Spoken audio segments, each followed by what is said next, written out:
Yeah, mashing the buttons. All right, we're live, Matt. Welcome. Welcome. What episode is this? This is episode 20? So 19. it says episode 19. Yeah. All right. Well, welcome to episode 19 of InfoSec to Insanity. You know, there's two people. One of us should be InfoSec and the other one should be Insanity. I vote you for InfoSec. I'll be Insanity. I mean, you're probably more qualified. To be insane? Both, maybe? Is that a perfect answer? No, I don't know, man. I'll be the insane. You be the InfoSec today. Yeah. You're my Tonto. You're my Huckleberry. That's a cool movie. I like that movie. Is a cool movie. All right. So tonight's topic. So for people who don't catch it live, we run live every Thursday night at 8 o'clock Central Time on YouTube. Matt and I sit down. We talk about a topic. Tonight's topic is certified chaos, the role of vCISOs in today's threat landscape, which sounds kind of marketing. I don't know if I like that title. In today's threat landscape, what the hell does that mean? You know, threat landscape's what everybody's talking about. I'm starting to navigate.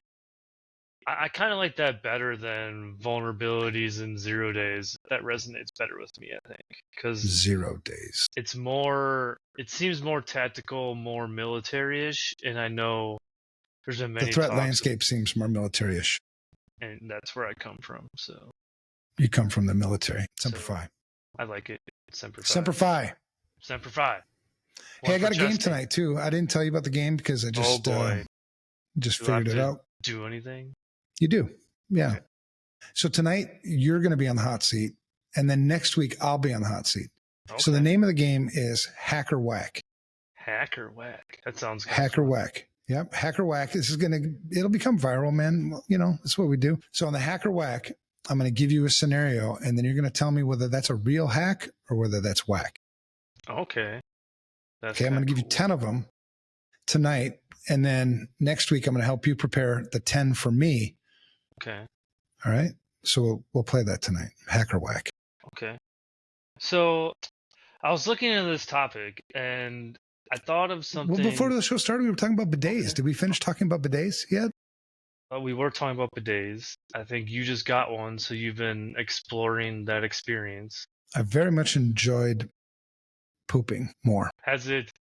I mean, what does it do to the experience? Like, is it speed it up, slow it down, make it harder, easier? The post experience is enjoyable, I think. The pooping is the same, you know, basically. You just do what you do. But then the afterwards is like, yeah, you just feel like cleaner, fresher. And I enjoy it. I never had a bidet and I've never used a bidet. But now I want to poop more. You're a huge fan. I mean, larger than average. Definitely, you know, overweight. Some people would call it obese, maybe. It's got your approval. It does have my approval. Yeah. I approve of the bidets. You should get a bidet, Matt. Should. You seem like a guy who could use a cleaner ass. I might have to check that out and get back to you on that one.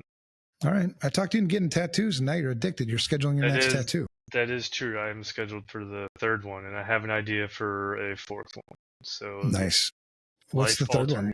What are you exploring on this third tattoo? So how it's been working with my guy that I found, I used AI to find him actually. I use AI to draw the pictures, and I send him a couple, and then he just puts his own spin on it. So for this one, I'm gonna do an infinity symbol with a semicolon and a tree of life, and I want it on my forearm to symbolize and help me remember about drinking. Good for you. You know, I've had the struggles with that. We're working through the addiction and all those things. So I want a reminder, potentially help in the future. And then the semicolon is mental health, right? I know people die from suicide, veterans dying every day. I've thought about it before, so I think it's trying to be real symbolism on this one. Nice, man. I'm talking, and we're talking about that, I think, in the next episode or the episode after. Yeah.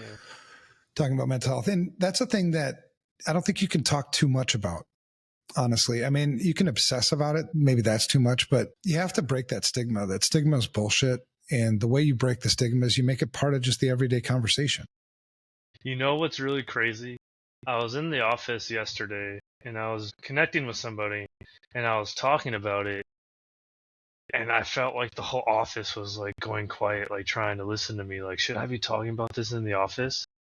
It was like all Were you talking weird, about but mental health? yeah. And like just even me saying, like, I called myself an addict, and I'm like, dude, is everybody listening to me? Like, what's going on? Because I'm starting to try and refer to myself like that, because that word has a bad stigma to me. Right.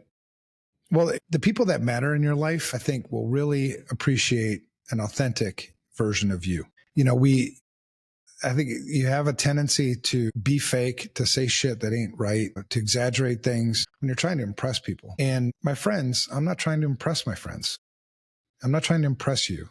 I'm trying to navigate life with my friends, enjoy each other's company. And, it'll be a fun exercise to talk about that because there's so much posturing. I actually have another episode 23. I've already got kind of in the can. I started working on that, and it's the posturing, the what do you call it? Intimidation that we use in Fakeness. this industry. Hey, do not let your cat put his ass in the camera again, please. Okay, I will try not. That was kind of distracting when that happens. It was. I mean, get the cat Maybe a bidet. she needs a Do bidet. they have cat? Do they have? We could DIY it. Yeah. But I'm excited to talk about that intimidation factor thing because I think a lot of people have it. I think it contributes to imposter syndrome. It contributes to not feeling well along It's the same definitely on lines, both not feeling sides. good enough. Oh yeah. Like, I know you guys talked about it a little bit on the shit show when you were doing it, so definitely a thing. Yeah. Yeah. And the way you get through that, be yourself. It'll be fun to talk about some of the mistakes I've made over the years because you talk about addiction. I'm an alcoholic. I've been sober for 20 something years, stumbled a couple times, and I'm not afraid to share that. Was molested as a child, spent time in jail. I think the thing, and you don't say those things to brag, but you say those things to be real. And people that are going through those same situations or feeling hopeless, they can see that, well, you did it. If you can do it, I can do it. Because it's hard to get out. The hardest thing is probably getting out of your own way. I still have areas where I can do better. But when you have someone else showing it, it can help. For sure. Yeah. Because you never get it nailed down, man. You never get it right, perfect.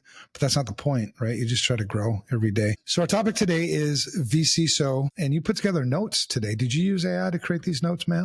I did use AI for sure, but the ideas about like what it's pulling from is mine. Because the biggest thing that has not bothered me, has intrigued me about this vCISO thing is I see it popping off. Everyone's being a vCISO, and then I hear people saying, "Oh, I'm a fractional CISO," and I'm like, "Where'd this fractional thing come from?" So I had to dig in and find out like the origin of fractional roles and what is their purpose, where does it come from, because it's confusing to me that, and it'd be great because you're a business owner, like if you're hiring people for your organization, why aren't they doing the job? Why do you have to have someone come in to do it as a consultant? I mean, I was just interested in why do we have fractional executives. So Yeah. I mean, it looks like that started in the 90s due to some consulting firms, mostly in CFOs and marketing roles. Mm-hmm. Thank you, Deloitte and PwC, for that. Yeah. They've done a fantastic job in the industry, haven't they? But Well, what are your thoughts? Like, where does that, like, why did that happen, you think? Fractional well, or roles? Well, I think there's a couple of reasons. I think primarily for a fractional role versus a full-time role, there's just not enough work for a full-time position. There's not a team to lead. Whatever you're envisioning this role to be, it's not a full-time role. We're not small enough. We're not large enough. We're not complex enough to require, full-time position. The other thing is being able to afford it. A good CISO, my last real job, and this is back in 2008, my last real job was a CISO for a, I don't know, $3.5 billion pharmaceutical company with stock options They were paying me $350,000 a year. And that's 16 years ago. So I think your good, talented CISOs, they're going to fetch good money, probably $500,000 or more, maybe. So that's a lot to chew. That's a lot of money. I think, or you could go with, a newer kind of CISO, a CISO that maybe isn't, your top notch CISO, but how long is he or she going to stick around? If they're continuing to climb that ladder. I had a conversation once. I was doing work for Domino's Pizza, which right outside of Detroit, I think. And I was sitting down, I had coffee with their CISO, and I was just curious. I always like asking just, off the wall questions. And so I asked him, I'm like, man, you're CISO of this big company, Fortune 500. I don't even know. Fortune 500 company, you're CISO. You've kind of reached it, man. I mean, this is so where maybe do you the go? pinnacle. Yeah, right. That's what I asked. Where do you go next? He's like, yeah, maybe banking. I'm like, okay, yeah, maybe. But I was interested because at what point do you get to a position where this is it? I'm fine right here. I don't need to go any higher. I was talking about this with the CEO of FR Secure, John Harmon. We have a couple of employees, more than a couple, at FR Secure that are absolutely found their sweet spot. They don't want to be promoted. They love it right where they're at. They're awesome at what they're doing. They're continuing to get better at what they do, but they don't want a promotion. But it's, I think there's lots of reasons to go with there's a difference between fractional and vCISO too. It may be subtle differences, but they're not interchangeable. Just like cybersecurity and information security are not interchangeable. Those are two different things. And for people who don't know, information security, the difference between information security and cyber is just technical, right? It's a pillar in. Right. Information security, we would take technical, we would also take physical, and we would take the human element and put those together. Whereas cybersecurity, by definition, cyber is of or pertaining to computers, right? So it's a narrow slice of it. Now, we use them interchangeably all the time in our industry. And I think a lot of times it's cooler, it's sexier to say cyber. It's easier to put into sentences, it's less Shorter. syllables. Right. But sadly, I think it also confuses a lot of people. They think that cyber is just technical or information security is just a technical thing. And I think the same thing around fractional and VC. Fractional is often, fractional can be an in-person. It can be somebody who's an employee of an organization who part of their full-time activities is also serving as a CISO. So it's fractional, a fraction of their time. I think there's also fractional CISOs where fractional CISOs are usually in person more. There's an in-person sort of face-to-face element to it. Not that vCISOs can't also, but vCISOs are almost always outsourced. It's from a third party. It's from a consulting organization, consultant of some sort. But that's confusing. It's confusing in our industry too, because if I asked you, what does a vCISO do? What would you say? Yep. That's a great question. Are you asking me? Yeah, sure. I'll take what, and not to call you out or give you shit about it, just to get your perspective. If we had a vCISO, like what I think that person would do is going to be different for each company. So where I'm at, I think it would help push governance and culture and changing. It's not a tech problem to a business problem. I think that would help our mission. But I think it's going to be different at each company, right? Where they're at in their maturity. Do they just need a project? Or are they just trying to get more technical? I think it's going to be different. But I don't know. Is there an official definition? I'm thinking about it seems like it's gone through this journey. Like I found out, and this could be wrong. Sounds like this guy, Steve Katz, who was the first CISO. He created it, or it was created at Citicorp in the early 90s. Bullshit. Apparently they hired him and they're like, figure out what to do. Who I have do a you think's booker the on first here. one? I have a booker on here somewhere. Some guy came to visit here and he came with a group, right? And they wanted to talk about vCISO stuff, actually. And this guy claimed that he invented vCISO. And I was like, all right, impressive. Tell me more. And so he wrote a book, and I have the book. I haven't read it, but it's because I'm waiting for the movie. I don't know where that book is. But it was really interesting because I asked him, tell me about this thing you invented. He didn't invent it. For one, vCISOs, and the whole thing about vCISO is it's evolved over the years. In 2000, back at the beginning of FR Secure, we offered vCISO services. And honestly, we didn't know what it was. Nobody did, really. I mean, it was all over the place. It was crazier than it is now, believe it or not. And essentially what was happening, because I think I was maybe the only security practitioner back in those days at FR Secure, and there was a handful of customers we had, and they were essentially paying us $5,000 a month to be their vCISO. And, our mission is to fix a broken industry.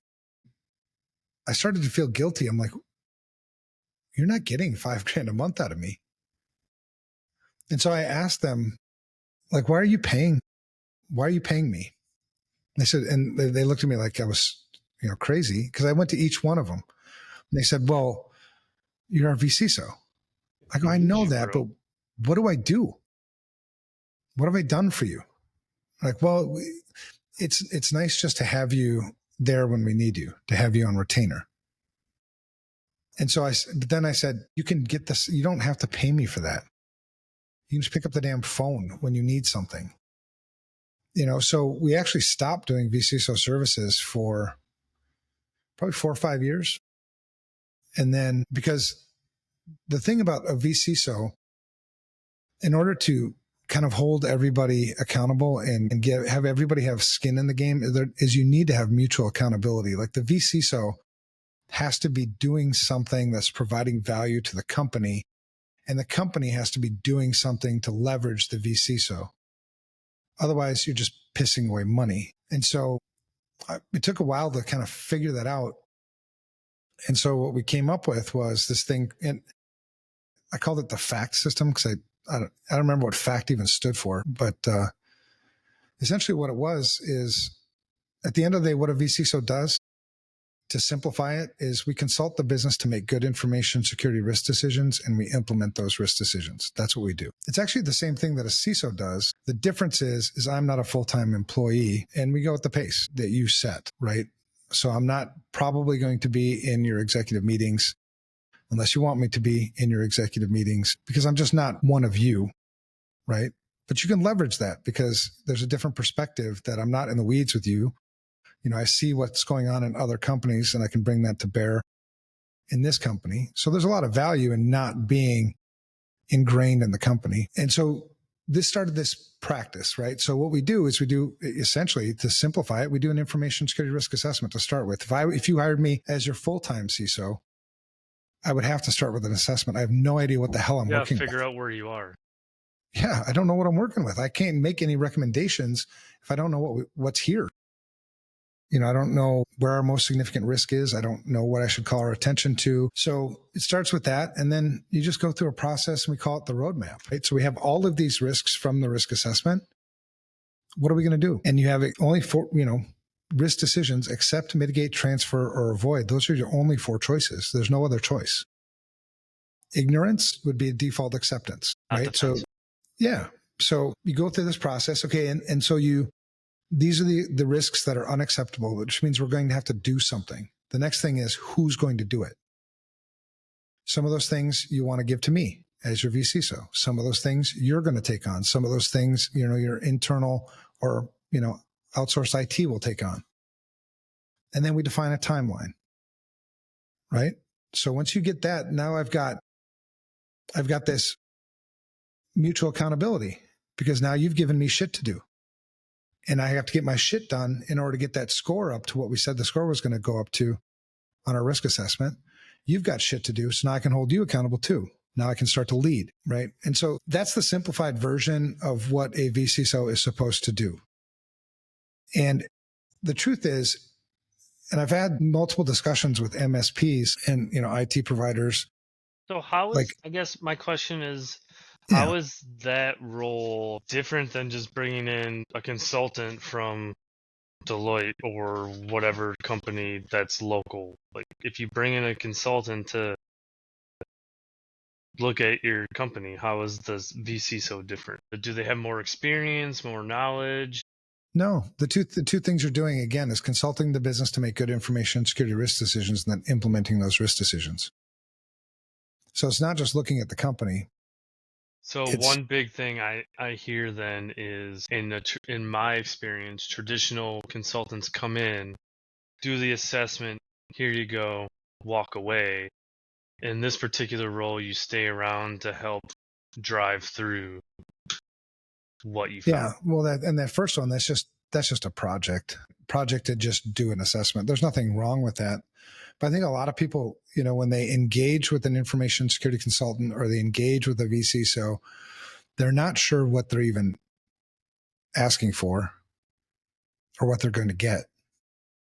So I think the onus is on whoever the provider is to be clear. And the truth of the matter is, so you look at an organization, which organization, is there any organization that doesn't need information security leadership? Every organization needs some sort of knowledge there. Every organization needs information security leadership, whether you're going to do it, I'm going to do it, somebody's got to do it. And so the next question then is who's providing the information security leadership to your organization? And, it's going to differ. Somebody internal, maybe you have your own CISO, maybe you're engaged with somebody, but it's that information security leadership piece that's missing. And that leadership, to simplify it, consult the business to make information security risk decisions, good ones. If the business is making shitty information security risk decisions, is that my problem or is that your problem? It's the consultant's problem because you're not doing a good job. Maybe, right. I mean, you have to question that, right? Or maybe it's only shitty to you and not shitty to them, and you're not aligned on their acceptable level of risk. Right. And I will sleep well at night knowing that there's a mutual understanding of what this risk actually is. Like you understand it and you're okay with it. I can sleep well at night with that. What I can't sleep well at night with is you don't even understand what you're accepting. You're accepting a risk, but you haven't taken any time to understand it. You haven't listened. Yeah, that's a tough one. So, at the end of the day, who's ultimately responsible for information security in an organization is who's ever at the top.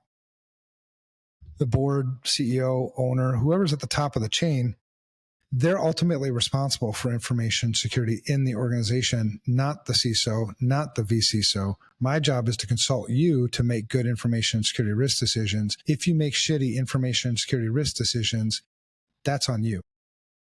As the owner, as whoever's on the top, at the end of the day, right? If I'm complaining as a vCISO, like, I can't believe the organization keeps doing this shit, blah, blah, blah, that's your problem as the CISO, because you have to question yourself, are you actually consulting well?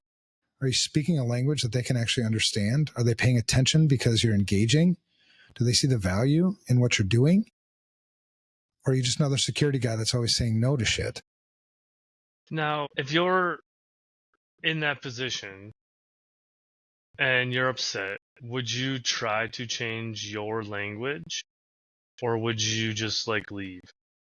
No, I'm a guy who I will leave if I feel like I've exhausted all my options. Well, so it's kind of like a pointed question because I was talking to some people, I don't know, a week ago or something, and I was trying to talk about framing up language to try to resonate with someone differently, and he was like, "Oh, I don't sound like that. I'm not going to talk like that." Well, maybe that's why it's not working. And I'm trying to figure out okay, so how do we get this guy to talk differently? Because then his thing, but maybe that's not my problem. Maybe. I mean, I think a lot of security people, we get kind of stuck in our ways, especially, those of us that are driven by ego that, yeah, it can't be me. It's got to be them.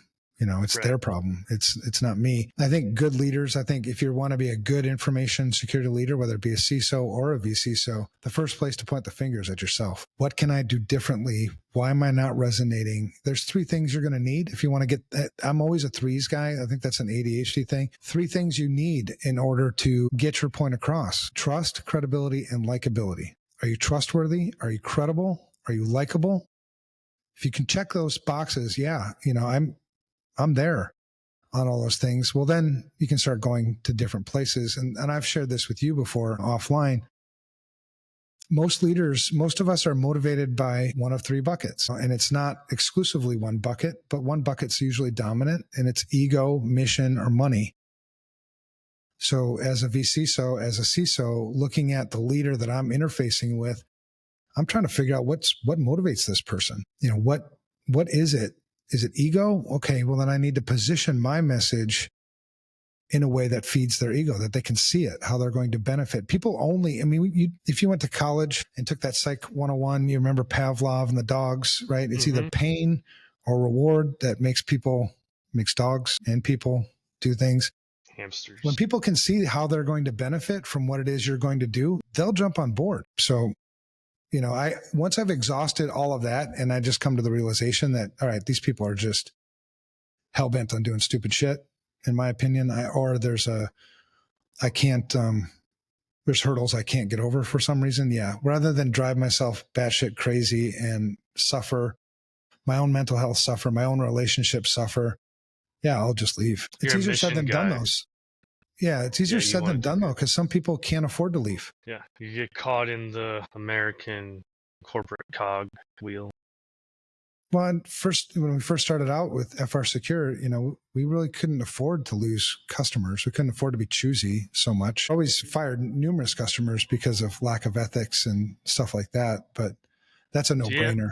Do you have any success stories, like a customer that you took from, 0 to hero, or lots of anything them. like that? Like anyone you'd be able to talk about, like as a story, like what happened? Yeah. I don't know. No, there's been lots of them, man. I don't like to use customers' names. That's part of posturing, right? Yeah. Well, Don't need to do that. When I use customer names, I didn't get the permission to use their name.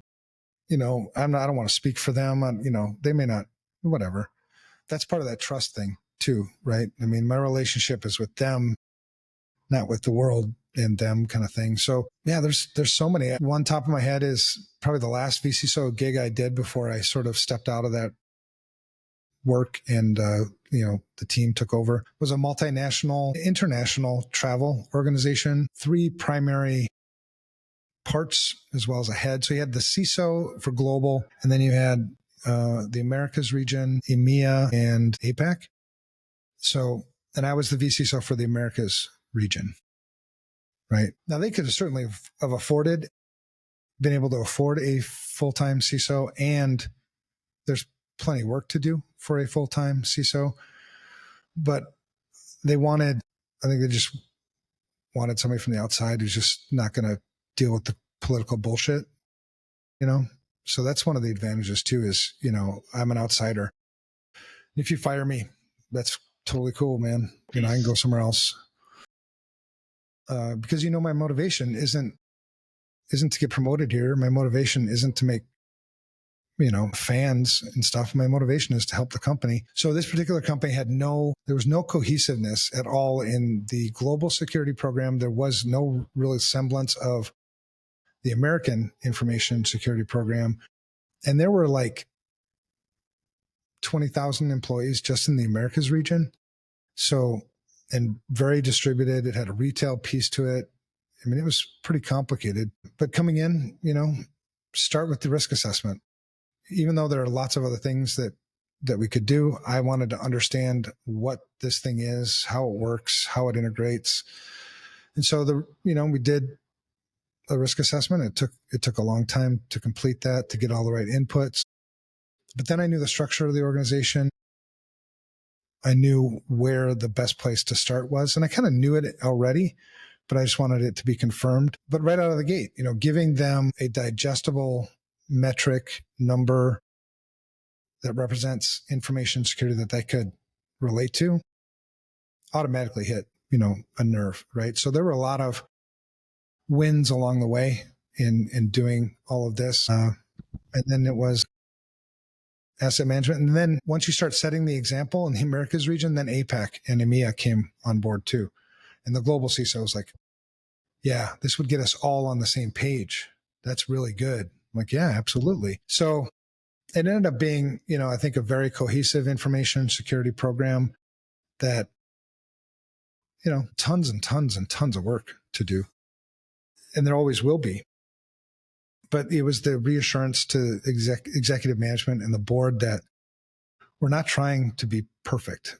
We're not even, there's always going to be work to do. What we're looking for is improvement. Improvement is always defensible. Right. So, I mean, if you score on a scale of 300 to 850 like we do, and you score like a 450 out of the gate, a lot of people would be freaked out. They're like, oh my God, we're screwed.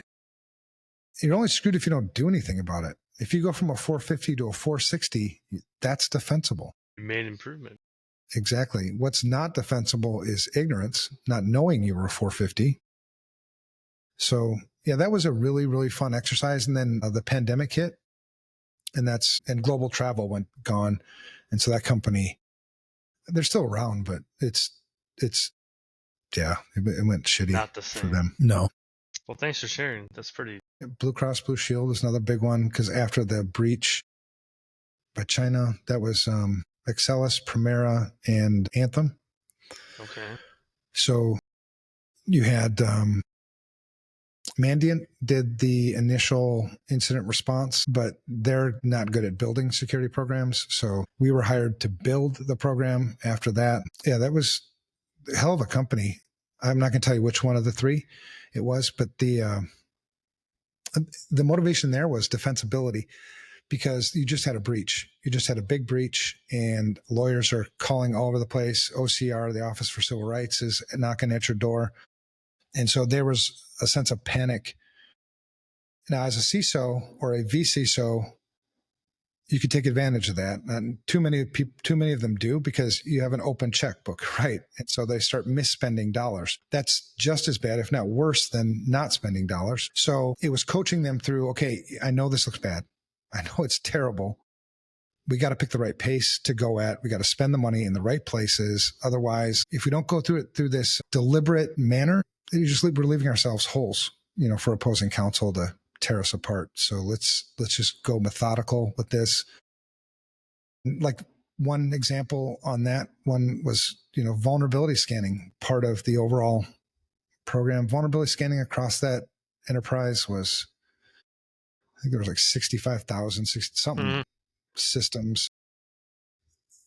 When I did the first test, it had to be very distributed. The architecture You have to plan that out. Yeah, that's insane. Just for scanning it. Yeah, it was a distributed architecture that I set up for it. And it was so bad. We scored 300, 850. It didn't get on it wasn't good enough to get on 300. I'd never seen anything so bad. So I had to deliver this to the board and a fuckload of lawyers. And I'm like, this is the truth, right? This is where we're at. It's terrible, And they're like, well, how soon can you fix it? I'm like, whoosh. I mean, it's a big environment, man. It's going to take time. My fear is that if we go too fast and just focus on fixing it, that it's not going to stick. We have to put some process and some governance in place to keep it there. Otherwise, you're going to spend a couple $100,000 with me to fix it. And 6 months later, it's going to be shit again, which is not going to be defensible. Right. Mm-hmm. So it took 14 weeks. And I think they ended up paying, it was only me on that particular part of the project. They were paying me $15,000 a week, maybe. I don't know. It was a lot of money. And we got it from not even being on the scoreboard to like a 714 in that 14 weeks, which everybody was super happy.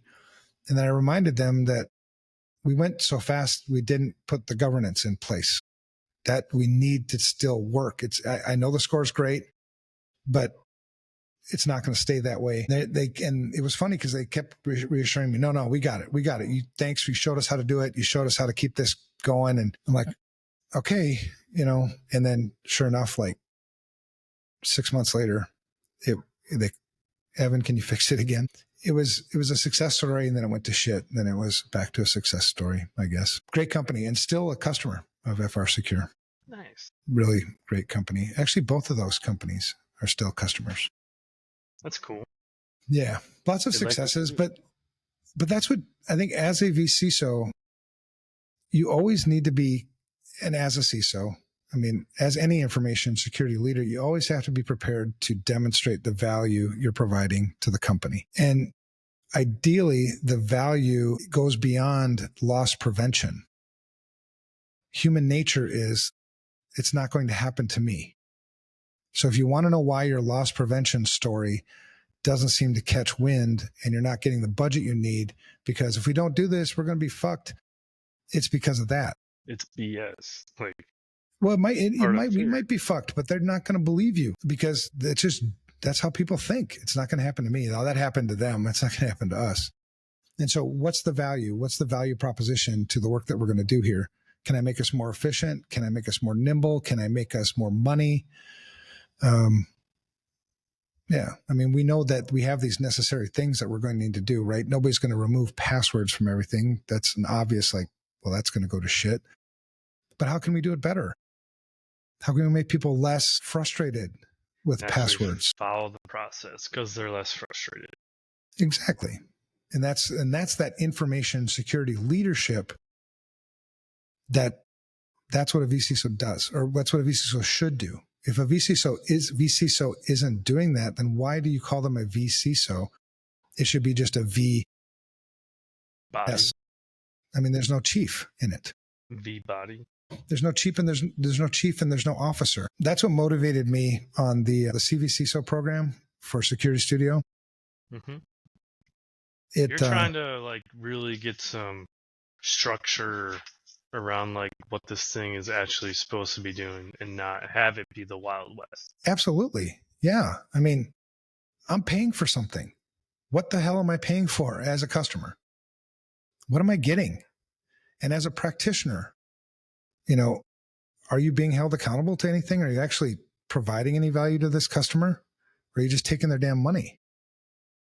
And the last straw for this, and we saw this happening for a while in our industry. That's why when you Google vCISO, you see everybody does vCISO services. Everybody does it. It's like bullshit. I mean, you can call it vCISO, but it's not vCISO. So the last straw was vCISO too. Like there's startups. Fucking, you throw a rock, you hit a startup, and they got a vCISO. Like you don't really vCISO anything, right? But hey. And it's experience is one part of it, but you see a lot of experienced information security people in this industry that are giving really shitty advice. It's really weird. It's frustrating, and it's not that I have all the answers. Because every time I see one of those things, I do question myself a lot. I'm like, am I doing this wrong? Have I been doing this wrong all this time? And then you go and do research and you figure it out. And you're like, no, I haven't. That's wrong. So thinking about advice, I want to throw this, I'm going to call it a hot take, throw this hot take out there. It seems like CISA is being shaken up with this new political stuff that's happening. Like, at the federal government? Seems like they're being shaken up. It seems like they might have strayed away from their mission. I know you have some experiences and thoughts on that. Do you think we're going in the right direction now, possibly? Or do you have any thoughts? A shake-up good is what it needed? Yeah, I like shake-ups. I do. I mean, I like shake-ups even if you're doing a great job. A shake-up is... You take a snow globe and you shake it up. It's always good. Yeah. Well, it's a fresh perspective. It's really easy, especially in government and public sector, to just get lazy and just, coast. And I don't think that's what CISA was doing. Where CISA's at right now, there's no director right now. Jen Easterly, as of the 20th, stepped aside. And I think Jen Easterly did the best she could do with what she was given.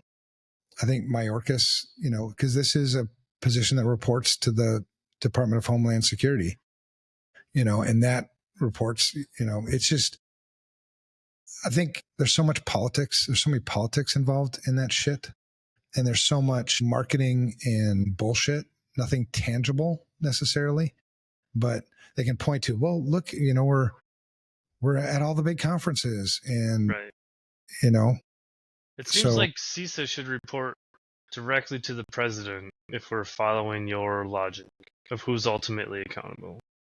I think there needs to be some cyber function that reports directly to the president, whether it be through the Department defensive function, or do you put defense and offense together? I mean, because it'd primarily be from a military defensive standpoint. Yeah. I mean, you're talking more about nation state stuff. Mm-hmm. So I think it would be advisable to have the president have a direct report focused on those things where they can accumulate intelligence information from the various intelligence agencies. Don't change their mission, but accumulate and correlate that information, and start really focusing specifically on that. And then I think position CISA more to work on maybe state, local government coordination and private sector providing resources, good direction. Right now, when you look at CISA, it's a clusterfuck of shit.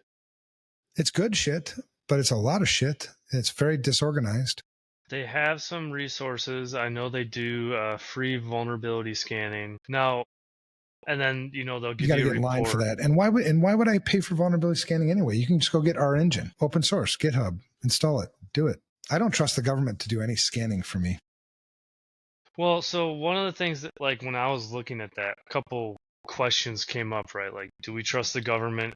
If they find something, are we liable to fix it, within 2 minutes? But then also, like, this definition of critical infrastructure, it seems like it's pretty vague, and you could just almost interpret it and put any company into critical infrastructure. So it seems like we could use some more guidance around that. Well, prioritize. You got 14, I think, sectors in the critical infrastructure that CISA originally, that were mandated way back. If you remember, President Obama, the directive that then created NIST CSF, essentially, right? You've got this. But what critical infrastructure actually should I focus on today? Right. And I think also from what angle, right? And this was one of my frustrations, and this is probably room for another story. This is what the motivation was for Project Broken Mirror, because I was, sitting with other security experts, quote unquote, and one of them was bragging about, because we posture, and one of them was bragging about how they'd consulted the last 4 presidential administrations to secure critical infrastructure.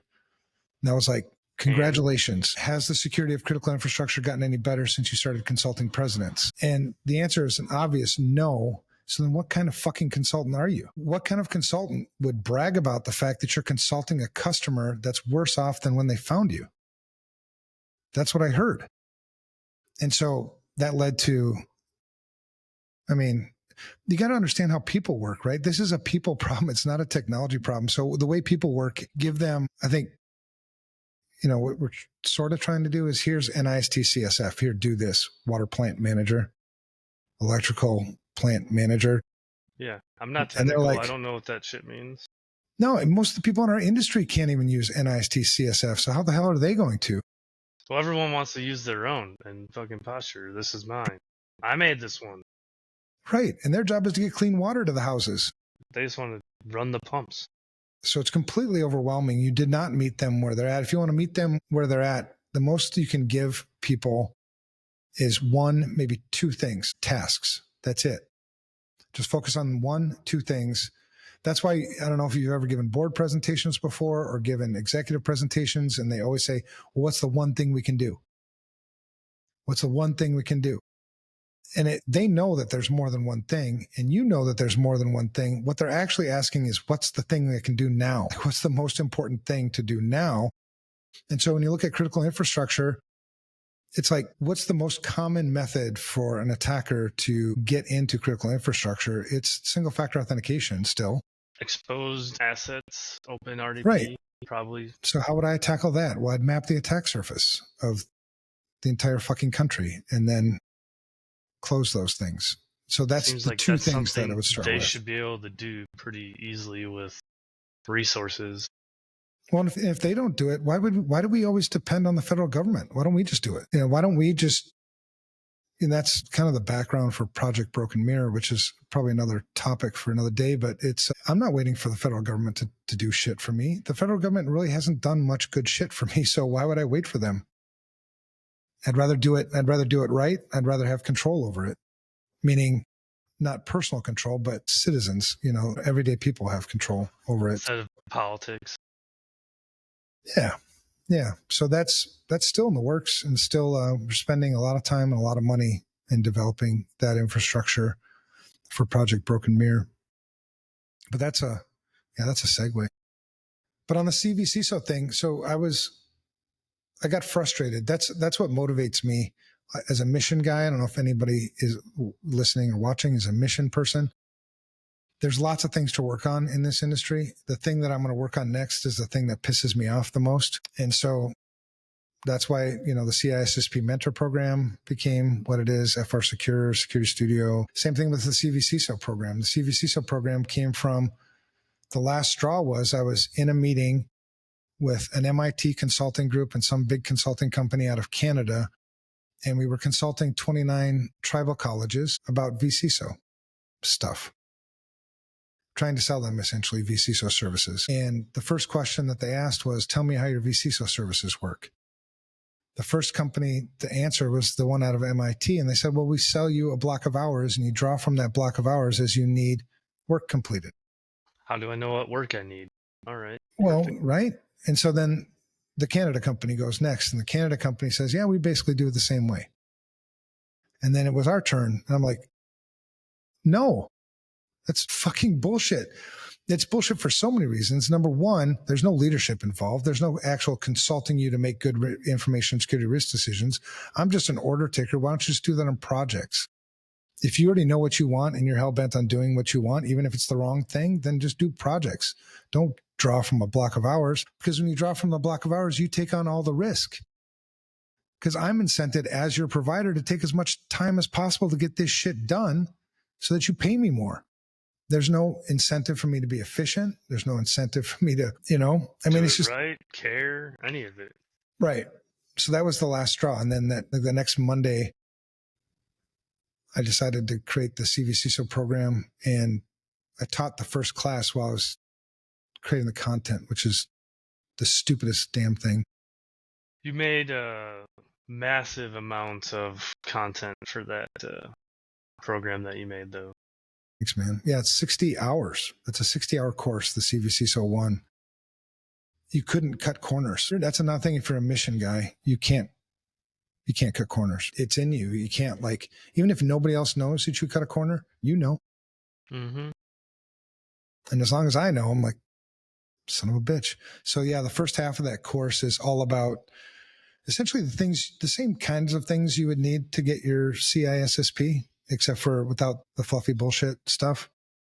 And then the second half of the course is actually applying it, because I don't need a vCISO who knows a bunch of stuff. I need a vCISO who knows a bunch of stuff and can do a bunch of stuff. Like experience. Like you come out of college, you know a bunch of stuff, but can you actually do it? You need to get the experience, and you're getting them hands-on, real-world experience.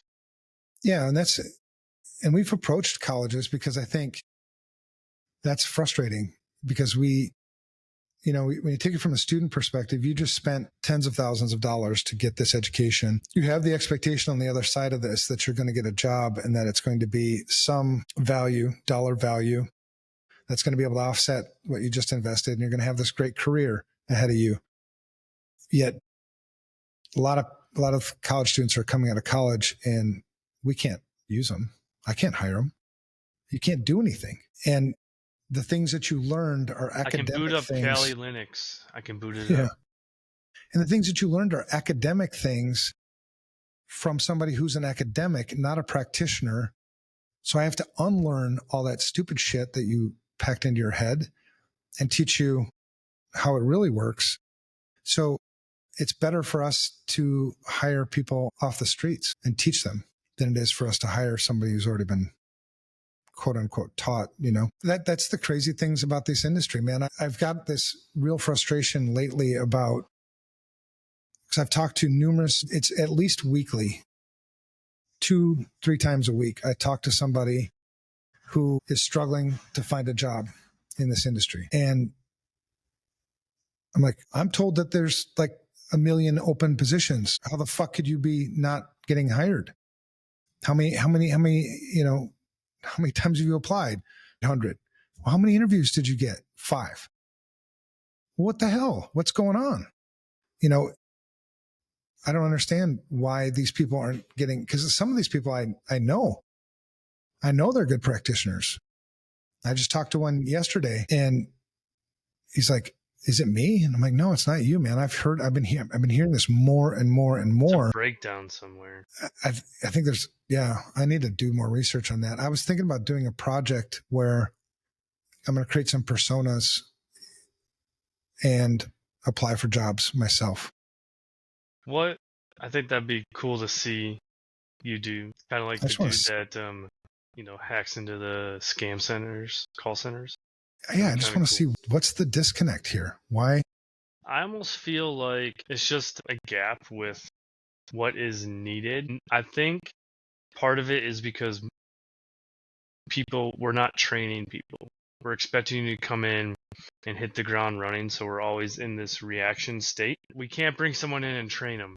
So when someone does leave, I need a person to do these 5 things, run these 55 tools that I bought, and do all that because that's what the last guy did. Instead of looking for a practitioner that can do leadership, understand risk, help push a program, and see like a bigger picture, we're not hiring for those. We're looking for that's just my perception. No, I think there's some truth to that, man. And that's one of the reasons why I like you as my sidekick. You bring perspectives. Perspectives are big. That's another leadership quality, by the way, is to embrace other perspectives, especially the perspectives that challenge your own. They end up making you a much better leader, because I think it's true. I think what you said is true. So then it's an economics problem then. Like if I'm willing to pay X, what can I get for it? So meaning if I'm expecting you to hit the ground running, well, that's going to cost more, I would assume. Yep. Because you have the skills already. Right. But if there's a training component in it, well, then I should be able to pay less, and there should be less urgency in filling that position, right? There's a gap there that we can wait 6 months to fill that gap fully. Yeah. You have like a +1 team mindset. Yeah.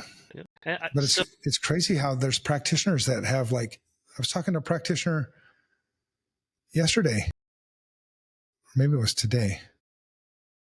There was he's been in the industry for like 1.5 years, and he was complaining about the company that he's working for, and he's like, well, if they fuck me over, man, I'm gonna go get another job. And I'm like, okay, probably not a good idea right now. What do you think that's going to look like? And he's like, I don't know. I just need to make $150,000 a year. I'm like, with 1.5 years experience, you better be grateful you got the job you got and better start skilling up, dog. So I ain't going to pay you $150,000 a year for what you can do.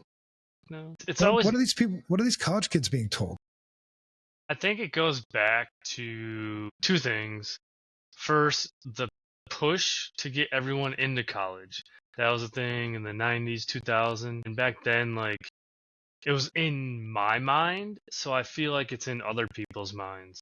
I go to college, I can make 6 figures. That's always what's talked about. But then once, people started figuring out the LinkedIn algorithm, and we've been paying people to talk and be influencers, these guys are coming out, they're like, I've been doing this for 2 days. I make $500,000. So we're artificially creating these unrealistic expectations. We don't have enough real people out there talking because the real people are working. Yeah. Well, and I think whatever expectations you have, kill them. Expectations are bad. Set intentions. They really are, man. I mean, if you focus on just being the best you can possibly be and continue to invest in yourself, the truth of the matter is nobody else is going to. They'll say they are, but the truth is you invest in you. Nobody else is going to invest in you like you invest in you. So continue to invest in you. And then you'll find it easier to demonstrate the value that you can provide to other companies. And if that doesn't work, start your own business. You know, I Why mean, not? the market's out there. Everyone's fighting for the top 10%. Yeah. The other 80% is just flopping in the wind. Yeah. It's always confused me about the whole training thing, and I always get answers that I just think are bullshit. Like, the American military is probably the most efficient running organization on the planet. What do? They hire people, they train them for like a year or more, and then you go do your job. Why, as an organization, do we have this rush or this desire to just shove people in without setting up time to train them? Shitty leadership. I think a lot of it is leadership. Yeah. There's a ton of CISOs in this We're industry spending all our money on tools. Like, oh, I need a budget for tools. And then you say, well, can we get more headcount? Organizations hate asking for headcount, but I feel like we're just not asking correctly. Yeah. I mean, there's lots and lots and lots of CISOs in this industry that are doing a disservice to the companies they're working for as a CISO because they're not good leaders. You know, we overcomplicate all this shit. It's just crazy, man. It's like, what's the name of the game? The name of this game is risk management. That's the name of the game. So in order for me to manage risk, I have to understand risk. Let risk guide the decisions that you're making. And that'll dictate whether you need more staff, whether you need more tools, whether you need more whatever. So master the risk management component of information security leadership, and obviously master the people part, right? You're going to need to keep good people. You need to keep them motivated. You need to keep them healthy for them to produce the best product. But because that's another thing about people, study people, man. I've learned so much from studying people, social engineering people. I've been blamed lots of times in my career. Like, you're just trying to social engineer the whole company. Yeah. Like, yes, I am, for your own benefit. Not because I'm not manipulating. Because you're a mission guy. You're not doing it to get money. You don't care. You just want to help. And I want us to do the right thing. A lot of times it's so obvious what the right thing is. And so when you see that you're not doing the right thing, it's like, come on. And so the right thing is purpose. It's the why. That's the mission. The mission is why. Why are you here? Why are you doing this? Why do we do security? Why does the business exist? Answer, continue to ask. That's my favorite book of all time. Start with why. Yeah. Start with Why by Simon Sinek. Ask questions. And so you have a lot of security people, I think, who are highly skilled, highly intelligent, that are shitty leaders. A lot of security people came up through the technology ranks. So they can secure the shit out of a computer. They can hack the shit out of something, maybe, or they used to be able to. They can configure a router. They can do all these other things, but they can't manage people. And people are the most significant risk. Securing computers is a piece of cake. It's binary. They only do what you tell them to do. It's the people part. That's what makes a great CISO, a great vCISO, is the people part, you know? So yeah, the name of the game is risk management, you know, and people are going to be your most significant risk. Elimination and not risk ignorance. It's risk management. I actually just set up a meeting with my internal peers to go over risk management because we always get into these debates about what is priority, what is the risk, and when they say that, I'm like, okay, you really don't know what you're asking for when you say what is risk, because like you're looking for a different answer. So I busted out your book today, and I mocked up some slides. We're gonna do like a high level overview of like what it is and why we do this, hopefully to get rid of some confusion and complaining. Good. Well, and look for the positive stuff, man. Just the fact that you're having that conversation, that's a win. Getting FaceTime, having these conversations, discussing, debating, sometimes arguing. That's all good, healthy shit as long as you're doing it out of respect, because at the end of the day, it's not my company. If you decide to run this company into the ground, that I can't stop you from doing that, but I'd rather not, I'd rather keep working here probably. See you be successful. Yeah, that'd be cool. I like my paychecks. My wife does anyway. She buys shoes. All right, you ready for this game? So anyway, VC. So hopefully we answered a lot of. Didn't you get your meta glasses turned on? How'd that go? Where are they? Did you get them activated? Oh, yeah. Are you like using the crap out of them? Yeah. Are you using them on the plane like fucking MacGyver and stuff? Maybe. Yeah. So they're fully activated. They got all the AI now. Yep. What's the difference? I can ask it questions and things. One of the things I like the best about it, I don't use it for bad things. I got plenty of bad things to do. I use it for I don't know, I'm getting old now, so I'm taking more of an interest in plants and flowers. And so I'll say, hey, Meta, what kind of plant is this? And it'll tell me. And I think it's pretty accurate. I mean, it gives me more than what I had before. Does it pull up like a picture of it, or does it take you to like a Wikipedia page, or what? No, there's no heads-up display. There's no heads-up display. It talks to you then? Yeah, no AR, VR work, just AI. That's weak. No, but it helps. I use it a lot for reading things in different languages. Ooh, that's so like Spanish. I can say, "Hey, Meta, what does this say?" And it'll read it out to me. That's super awesome, especially since you live in Spanish. Yeah, I mean Mexico or wherever that place is you live. Yeah, and it saves me from taking my phone out of my pocket a lot. When I get a text message, it'll tell me, "Hey, you got a text message from Matt," and I'm like, "Hey, Meta, tell Matt to fuck off." Don't reply. Yeah, but you can, do all that stuff. So it's kind of nice. And I can take my favorite thing is probably being able to take phone calls without having to put things in my ears. So you just have your sunglasses on. I'm down at the beach, hanging out with whatever, having a business meeting. Like a villain. Nobody knows it other than the fact that it looks like Evan's talking to himself. Because they got transition too, right? So you don't have to take out sunglasses or nothing. It's like, that's legit. And for the price, innovation. I mean, for $400, that's cheaper than the watch. That's true. Yeah, for $400, it's like totally worth it just for those conveniences. I don't know about the security stuff about it, the privacy stuff. No. You have to have a Meta account? Meta, yeah.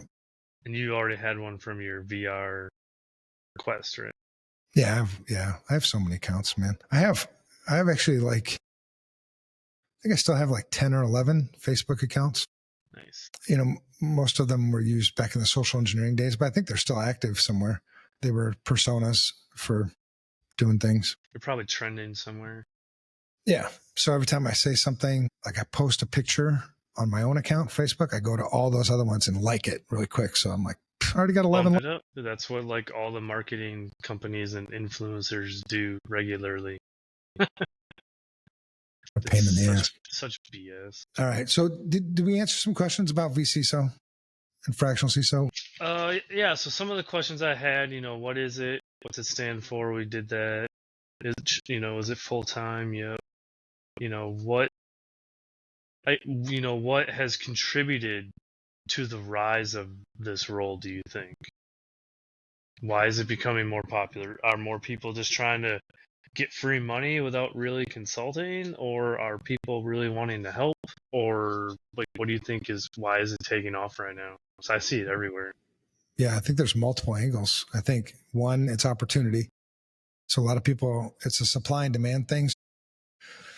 On the demand side, people are realizing that they do need information security leadership. Either they've had, a breach, they've been hit by ransomware, cyber insurance companies, convince them, whatever. There's more demand for the information security leadership. I think there's more confusion than ever. And then on the supply side, yeah, there's tons of opportunity. There's tons of opportunity. And so people are jumping into the market to try to get their piece of the pie. And you don't have to rush. The piece of the pie is there, and it's much bigger than Ever. Yeah. So I think, for somebody who's just starting a vCISO practice, do it right. Do it because it's going to come down to reputation at some point. Right. And that's going to be the long-term win will be whether you're doing it right. So don't cut corners. Don't just offer vCISO services for the sake of vCISO services when you don't know what they are. You can learn what they are. I'll teach you what they are. I mean, even though that CvCISO course costs whatever it costs, if you don't tell anybody and you just come to me, I'll get you a free seat. I just want people to do the shit right, man. There's already enough work to do. I mean, FR Secure is booked out to I don't know when. There's plenty of work to do. There's plenty of things to share. So rather than fighting each other, let's work together. I don't give a shit who invented VC. Take your ego, shove it up your ass. It doesn't serve your customers well. Let's go serve our customers. If you focus on the mission, you're going to make a shitload of money. If you focus on the money, you're not going to make the mission. So if you get your priorities wrong out of the gate, you almost automatically make yourself a non-friend of mine, enemy. Frenemy? Which you may not give a shit if you're my enemy or not, but I may piss on your grave. Have you ever pissed on a grave? I cannot confirm or deny. I don't think I have, but I'm kind of intrigued now. I definitely have a cemetery story to share with you at some time. All right, we're gonna have to get that out of you next time. All right, so vCISO stuff. If you want to be a vCISO, I encourage you to be a vCISO. I would rather be a vCISO than a CISO. A lot of people that come into this industry or been in this industry for a little while, you ask them, what do you want to be? What's your career path? What do you want to be in 5 years? I want to be a CISO. And it's always the same answer. I said that multiple times when I was younger. And my answer is always the same, why? Well, they give you whatever reason. It's you have no idea what you're asking for. If you're a good leader, shit rolls uphill. So expect that. The wind always blows the strongest to the top of the mountain. Expect that. It's lonely. It looks easier. No, it's not. Not if you're doing it right. And it's, those are the things my dad taught me. The wind blows the strongest to the top of the mountain. Shit rolls uphill. What if the mountain's upside down? Does it still blow the strongest up there? There's no upside down mountain. What are you talking about? Would it be a valley? What if you're at the bottom of a valley? Dude, this is like Earth. Like a stalactite or something in some cave. I've never even heard of that, but we'll go with that. Google it. Stalactite? And then a stalactite. And then the other is lonely. It's lonely at the top of the mountain. So if you want to be a CISO, expect that. You ever go spelunking in a stalactite? Oh, it looks pretty cool. It does look cool. Yeah, it was something I had a challenge with in the Marine Corps. Early on, I got promoted a little bit faster than my peers. And then you got to tell these people what to do. So, I never was, friends with them. I didn't hang out with them. I hung out with the older dudes because I was, at that level. Your peer group gets smaller unless you're going out and getting other advice. But, yeah, definitely lonely. Well, I think it also puts a big emphasis, if you want to maintain your mental health, you have to be able to separate work from non-work. So yeah, it might be lonely, the work part of it, but can I put that down and get into the non-work mode?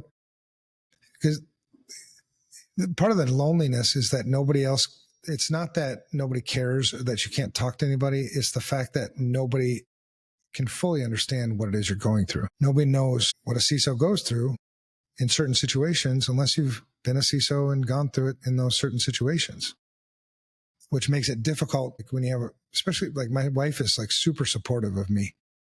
She's my best friend. She keeps me out of jail. I'm still working on it, but so far she's been keeping me out of jail. I think you're behaving. Yeah. But I know it breaks her heart sometimes when she asks me, she sees if I'm stressed out and she's like, what's going on? And you try to explain it to her and she almost feels guilty that she can't understand what you're saying. You know what I mean? Yeah, that's the lonely part. I think the lonely part is just no matter how much I explain it to you, you're not going to get it. And it's not that you're not intelligent enough. It's I'm just wearing different shoes than you're wearing. You know what I mean? Like I'll never know what it's like to be an accountant. I'll never know what it's like to be, you know, the CEO of Tesla. You know, I'll never know that. But I know what it's like to be here in these shoes doing this work. Yeah. It's lonelier. All right, there you go. So if you want to be a CISO, don't. If you want to be a vCISO, Do you have to know everything before you want to be a vCISO? Like, do you have to know all compliance rules, GDPR, whatever, HIPAA? You need to know all that stuff? Master it? No.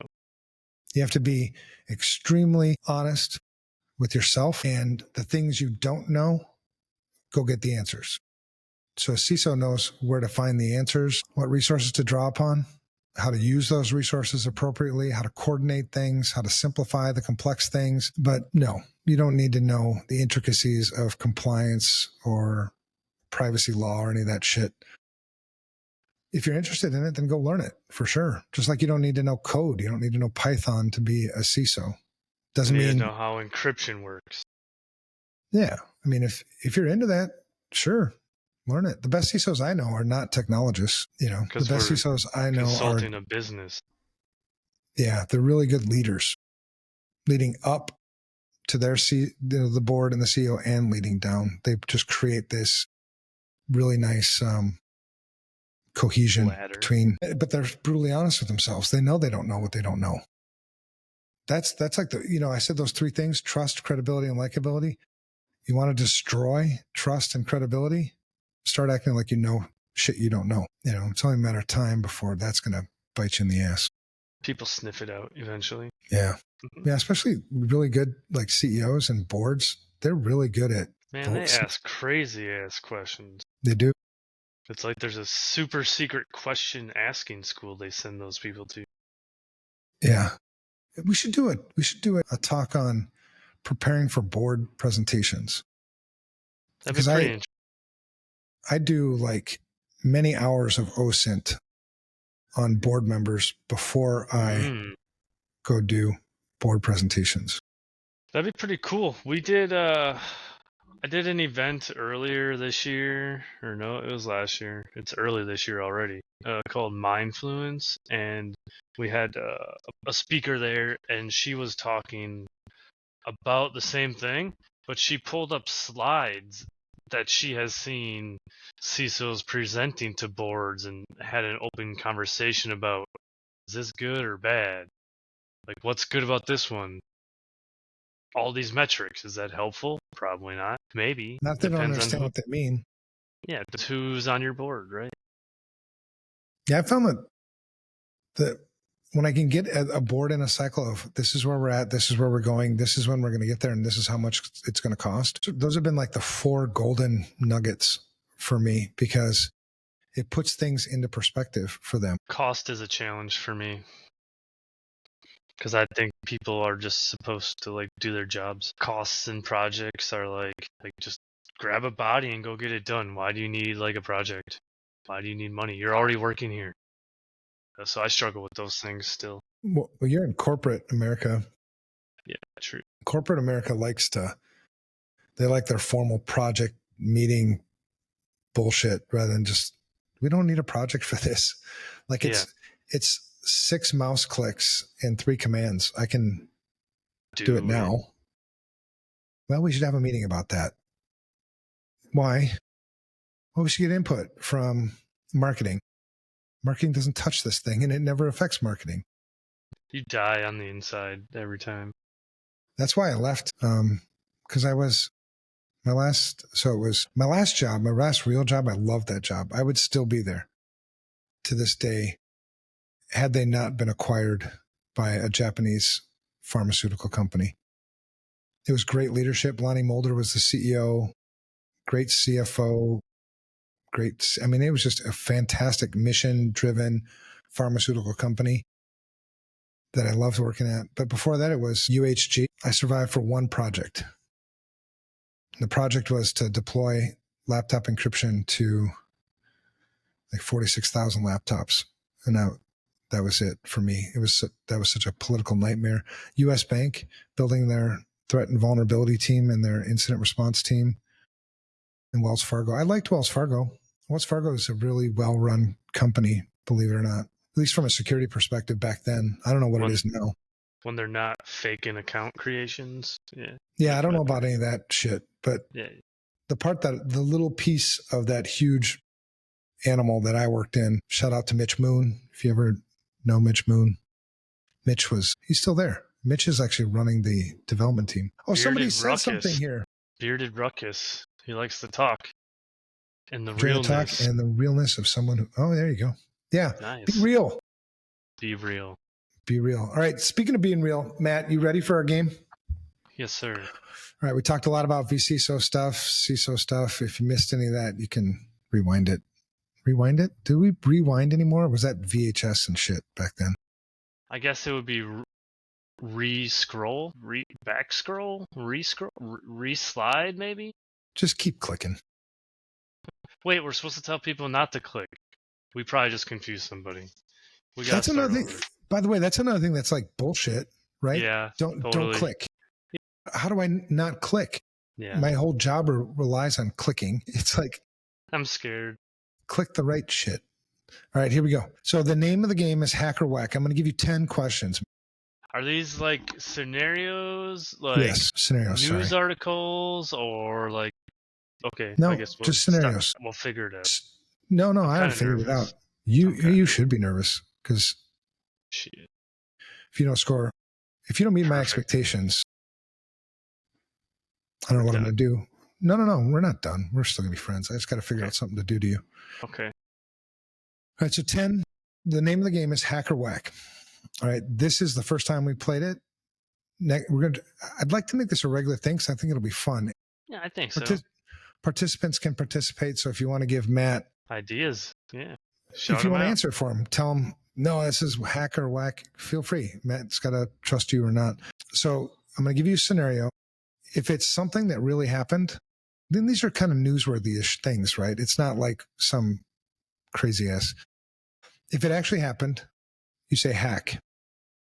If it's bullshit, you say whack. All right, so we got 10 of them. Next week, I'm going to show you how to create your own 10 so that we're kind of on the same page, but you're going to hit me with 10 next week. Okay. It's that simple. So we're going to keep score because we're both competitive.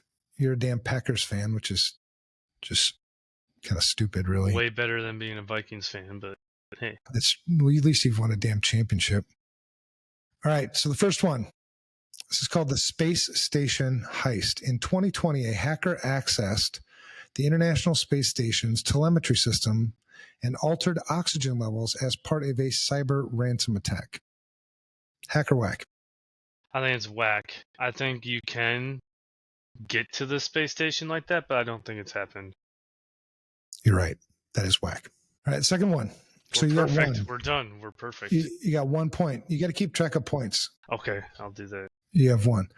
All right, second one. The casino fish tank, a hack. Okay. A hacker breached a casino's network through an internet-connected fish tank thermometer and used it to steal sensitive high roller data. Hacker whack. Hack. That's true. Do you remember the year that happened? I don't. I just remember, maybe 2018, 2019? 2017. Yep, I remember that one too. All right, so you got 2, man. You're 2-0 right now. Time to retire. This is easy. We're going to have to make these questions harder in the next episode. Oh, they're probably getting harder right now. No, I'm not changing them. I prepared this. All right, number 3, the coffee machine crypto miner. Smart coffee machines were hacked to mine cryptocurrency, causing a rise in electricity bills and leaving users without their morning coffee. Hacker whack. I'm going to say whack just because it doesn't make sense to use that for that. You got your first one wrong. Really? They must have had like 1 million coffee pots. Hey, man, it's all about CPU. Yeah, but there's not... Crypto mining's all about really CPU. that much on those things? Interesting. Yeah, it was actually It was an IoT attack, and coffee makers just happened to be part of that. It got swooped up in. Okay. Yep. So you got 2 points out of 3 so far. Not bad. All right. Self-driving car hijack. Hackers used Wi-Fi to hijack a self-driving car, directing it to a remote location before demanding a ransom to return control. Hacker whack. Oh, I'm gonna say whack. You're right. I do not know of. I mean, conceivably that may have happened somewhere, but I don't know of it yet. It hasn't made the news anywhere. I think we've, as an industry, with the hacker cons and all that, we've done a pretty good job of educating. Now, how well they're implementing, I don't know, because I'm not in those circles, but I think we do a good job. Well, the fact raising awareness. Everything's hackable. Right. That too. All right. So you got 3 points. That was the 4th question. Yep. I'm keeping track. All right. The 5th one, the Rickroll virus. A worm infected corporate networks, forcing all computers to play Rick Astley's Never Gonna Give You Up on loop until an admin fixed the issue. That's Hacker correct. whack. That's a hack. That is a hack. Yeah, that website's still out there. You sounded very confident. You did sound very confident.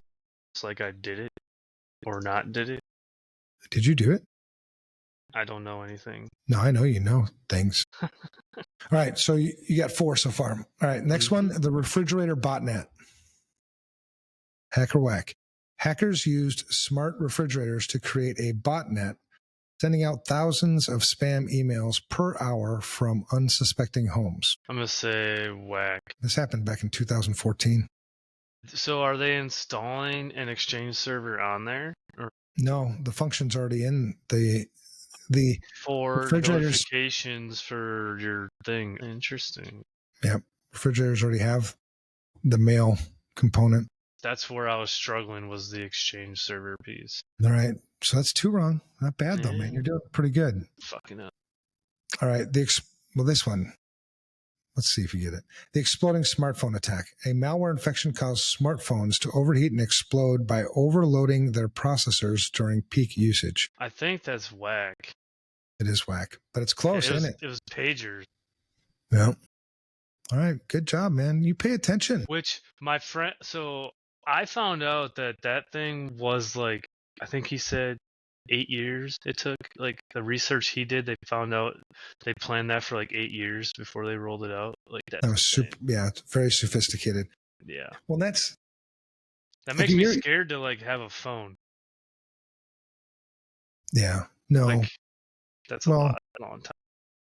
We should do another episode too on personas, because you see a lot of people make a lot of mistakes. I used to use personas quite a bit, and it would take on average 6 to 9 months of working on that persona before I ever used it. You know, the best attacks take a long time, you know. So the fact that took 8 years doesn't surprise me, or however long it took. It was. I just know it was long. I couldn't remember, but yeah, insane. All right, so that's 7 down. We got 3 more to go. The subway system hack. In 2022, hackers infiltrated a city's subway system and allowed passengers to ride for free by disabling payment systems. I think that's a hack. It is a hack. Do you want to guess which country that happened in? The US of A, probably. Russia. Russia? Interesting. Yep. Moscow Metro hack in 2018. All right. The haunted printer. Office printers around the world began printing out creepy ghost messages claiming to be from a vengeful AI. I think that's whack. It is whack. However, many printers have been hacked for pranks and spam messages and shit, but not that one. I didn't think anyone would try to use it to scare something about AI. They'd try to say AI is your friend. Yeah, but we're also here to give you some ideas. Yeah. I mean, could be fun. All right, the last one, the ransomware thermostat. Hackers took over a smart thermostat in a hotel, cranking up the heat and demanding Bitcoin to restore control. That sounds so stupid. I think that's a hack. It is a hack. Like some young stupid person did it. It was 2016. It was a proof of concept. Ooh, Attack. before the whole WannaCry and not pet you stuff. Very interesting. Yeah. So what'd you score, man? I had a 70%. That's really good. That's better than I thought you would do. Some of those you said with confidence too. You were like, whack. I used to like pay attention to that stuff a lot, but now that I realize a lot of it is like bullshit and doesn't really matter for my program, I don't pay attention. I was talking about that earlier today with Mike on the Sunsets and Snowdrifts podcast. Just how over the years things change, right? When I first got in this industry, I was very much tech oriented, a lot more testosterone, a lot more just wild, reckless shit. And now at this age, it's like you look at the wild, reckless shit and you're just like, what the fuck's the use of that? You know what I mean? It's weird how things change because you see people hacking things that provide no real value, no industry value, maybe entertainment purposes, but influencer value. Yeah. But then you create a whole bunch of people that are like, oh, I want to do that too. That seems so awesome, which is good. I mean, I guess if you can put that in perspective, like the learning piece, I think what's made the best hackers I know, and I think has always driven me, is that curiosity, that why, always asking why. It's crazy how when we were kids, a lot of our parents kind of because I got said that so. out of us. Yeah. But man, if people just asked why more often, like, why does that work that way? Why did I get this email? Why did I get this phone call? Why do we do security? Why do we have passwords? Just continue to ask why. It leads to so many opportunities for education. All right, man. Well, that's all we got next week. What are we talking about next week, man? Good question. Mental health. That's next week? That is next week. Ooh, that might be a problem. Why? Going to Florida next week. Fuck Florida, man. It's not even a place. It's not even there anymore. It got filled with snow. Will you be in Florida for this episode, or do I need to get a substitute for my Tonto? I have to check the flight time. This is mental health we're talking about, man. I know. I really want to do it. No, it's good that you're going to Florida. That's good for your mental health. I'm actually going to... so I have a Marine Corps friend that I see yearly, but we finally got this guy that we haven't seen in like 20 years. He's finally going to come, so that's going to be great. Last time I saw him, I was getting ready to go to Iraq for the second time. It was 2005. Dude, that's awesome. So it's going to be cool to see him. So I should land... Okay, I should be able to be by his house. I'll make sure. All right. Yeah, I'll be so there. Mental health next week. And maybe we'll invite somebody else to join us anyway. Maybe we've talked about that, having guests back. Yeah, I think that'd be cool. You're what? I could have my friend sit on. He's kind of a mental health case. All right. I mean, We'll have him say hi. Sit by his pool outside. You can sit by your pool. You can sit by my pool anytime. We can do like an outside episode. For mental health, we sit outside and, take in the things. Let's do it. And we can do, mental health is one of those things. I think we'll have Miami is still alive. Okay, Miami's still there. That's cool. That's the place that probably should not be, but all right. What? Stop being so damn judgmental. Miami's crazy. You're now choosing which cities we get to keep. There's someone else doing that too. That's another. Whatever. You can't stop that. You can stop yourself, for crying out loud. All right. So, mental health is one of those things where we're going to talk about regularly, man, because you have to. Because as long as the stigma still exists, we're going to keep talking about it. You know what I mean? I have a guest idea. Okay. We'll talk about that off screen. Does off screen mean like I just go over here? Yeah, that's fine. Where'd you go, Matt? I'm back. We need to get you some proper equipment. Yeah. What do you need? Camera? You want a better camera? So I was talking to my friend about that, my coworker. He said, worry about technology last. Figure out the things first, then do the tech. So yeah, that works. I was actually, as we were saying here, I was looking at the thing. I could probably get a camera for my monitor, so it might be Yeah, better. and get some lights. I have a light right here. It's pretty bright. I mean, it's not as bright as yours, but You need some more tattoos on your hands. I'm gonna get it right here, actually. All right. No, we'll work on the tech. I appreciate you. Good episode. Hopefully we answered some questions about CISO, vCISO stuff. I encourage everybody, the next episode that's coming, a couple more, is because it pissed me off a little bit today, was how people feel. People don't ask questions because I think they don't feel comfortable asking questions. Oh, totally. And so I want to talk about that. And because I do want more people to even interact here, ask questions. If I said something, because I'm pretty opinionated, I don't know if you picked up on that. So if I say something that you disagree with, I want to hear it. Let's talk about it. And we'll talk about it respectfully, even if it's like philosophically different. That's what makes us all better. You know what I mean? Sadly, our country, or your country back in the US, I'm a Mexican now, so whatever. Do the thing. Yeah, there's United States, Mexico. Nice. Yeah, we become so like we just beat the shit out of people that don't see things the same way we do. Well, that's not So how you extreme. make things. You make things better. So I would encourage anybody, if you heard something that you disagree with, or you heard something you want to add something to it, you have a question about something, we said something wasn't clear, speak up. The only stupid question is the one that doesn't get asked. We had a corporate meeting, and I really wanted to ask this question, but the inside of my body was like shaking, and I stood up and asked the question anyway, but I started the question by saying, like, I'm nervous, I'm shaking, but this is why I know I'm supposed to be asking this question, because growth happens in uncomfortable places. And like all the leaders were like, oh, he's like, they were all praising me, and it was like people were coming up to me afterwards. I'm like, yeah, but I just asked a question. Like, you can ask questions too. This is what I'm telling you to do. Ask questions. So hopefully more people ask questions. You see the benefit in doing that. You establish yourself as a leader amongst leaders, right? Because you asked the thing that everybody was questioning. A lot of people don't ask it. Yeah, we've got a question here. So yeah, what's some advice for someone in a new role, in a SOC role specifically?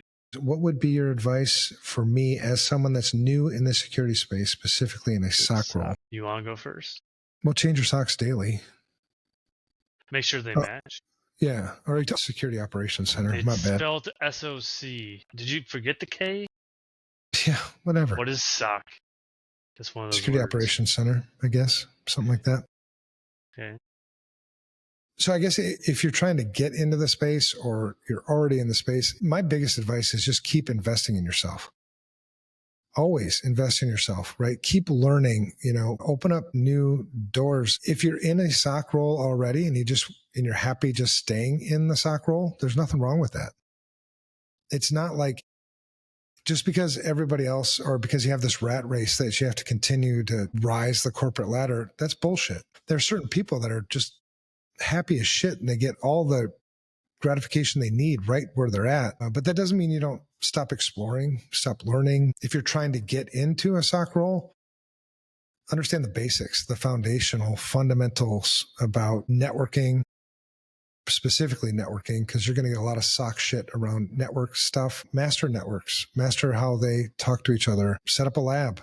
Your home network is a lab. Start capturing packets on your own home network and figuring out what's talking to what on your home network. Figure out what things you have on your home network. I mean, one of my favorite things to do with new people is, I tell them to hack themselves. You're not going to get in any trouble, hacking yourself. So, yeah, and there's no generic, just like one size fits all for everybody. Everybody's got their own motivations, their own vision, their own dreams. So the sooner you can find yourself a mentor, the better. that's going to be hard to do sometimes because there aren't a lot of good mentors around, and a lot of them are busy. But like Matt, I mentor him a lot, and actually for the every 2 seconds I'm bugging him. It's crazy. But it's great because it reinforces my things. It helps me learn more. So yeah, find a mentor. I wish I could be a mentor I do love doing it, and I wish I could be a mentor to more people, but there's only like 24 hours in a day. I have some advice to add. Yeah. First one would be I like to ask questions. So it's going to depend on what type of SOC role you're in. Are you working for an MSSP, whatever we call them these days? Or are you a SOC for a company? That's going to define on like what the bigger vision is. But for me, when I was kind of running my own SIM SOC thing, understanding logs, log parsing, log correlation. Parsing is huge. Understanding how the logs tell a story and being able to search through them. And lastly, look for anomalies. Don't look for like what it's telling you. Like look for an anomaly. Pull up your graphs or whatever. Be like, there's a dip. That's not normal. Investigate that. That's where you'll find processes not being followed or attacks. You're not always going to be looking for, ransomware or an attacker. You can make your IT program better, patching, deploying images. Everything's the ocean in those types of roles. Yeah, agreed. And if you're tuning shit, root cause analysis is super important.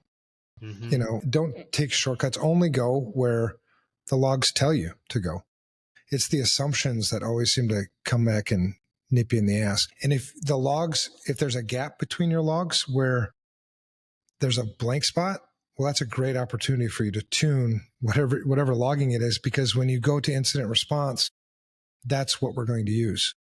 We're going to use the evidence, whatever story it tells us. So if there ain't no logs, there ain't no evidence. So they all play against each other. I think if you did want to move somewhere after the operations center, I think a great place to move into is incident response, because there's so many. It's the natural workflow. Plus, it's a lot of fun. Yeah, I don't do incident response anymore because I like to sleep. You could go to forensics too, I suppose. Well, in forensics, I mean, one of the biggest things you're going to use in forensics is going to be your logs. Right. I mean, you got the forensics, you got log files, you've got, memory, residual shit in other places, but logs are so critical in every incident response that I've probably ever worked in. And I could talk to our current incident response team too. They do a lot of incident responses. All the logs are shit in most of the places they go to. Jake showed up. Jake, he's checking in, had to work late, law enforcement. Your man, respect. Doing the real work. I have a lot of respect for law enforcement. My son is a police officer in Lenexa. That's in Kansas. That's got to be tough stuff these days. Well, talking about mental health, man, during the pandemic shit and the George Floyd stuff and all that, I rode my Harley down from Minneapolis to Lenexa just to ride with him. And I wanted to check in, like, mental health, man, how you doing? And he was really kind of in a bad spot, and he's a really good person. And I think a great cop, but I'm like, tell me about what resources they have available for you at the department. And he's like, yeah, there's plenty of resources, but nobody uses them because of the stigma. Yeah. And I'm like, fuck, they should give you bonuses for using therapists. You ask for help, you should reward it. Therapists are the best. If you don't have a therapist, try it. I have a therapist. I go once a month. I've been through multiple therapists. I've had therapists tell me to get the fuck out of the office and don't ever call again. But that's okay. There are more therapists. Yeah. But having somebody that's not in the shit with you, that's no emotional tie to what you're struggling with emotionally, to listen. Perspective. My God, it's golden. Yep. All right. Well, that's it for this episode, man. We're going to come back next week. We're going to talk about mental health. Matt, you're going to have 10 questions to get me on Hacker Whack. Yes, sir. And I have to beat 7. Is that what it is? Yep, 7's what I had. And then we're going to build off this game thing. We're going to try to make this a little more entertaining. Maybe we'll have to put some skin in the game. Like the loser has to do something. 10 Maybe push-ups next week. for every question wrong. Did you find? I didn't find my drone. Next week we're gonna. Oh, mine's right Maybe here. I totally maybe forgot. next week we'll fly the drone live on the show so you can see what I Put see your over meta here. glasses in Mexico. on the drone. No, Wait, I can. it already has a camera. What am I talking about? Yeah, exactly. When I can just join this live feed with my Thing. that's attached to my drone, and then you can just see what I'm seeing. Take it out.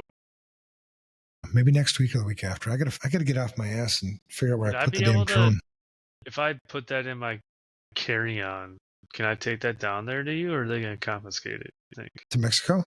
Yeah. Yeah, you can bring it. We can have drone races. Yeah, there's no, because they sell drones down here. Yeah, I just don't know how it is. As long as it's a commercial drone and not some kind of whacked out hacked drone. But to validate, call the airline just to make sure. Don't take my word for it. I trust you. Yeah, but I might be wrong on accident. I'm not trying to mislead you. All right, man. See you next week. Thank you, everybody. Have a good night.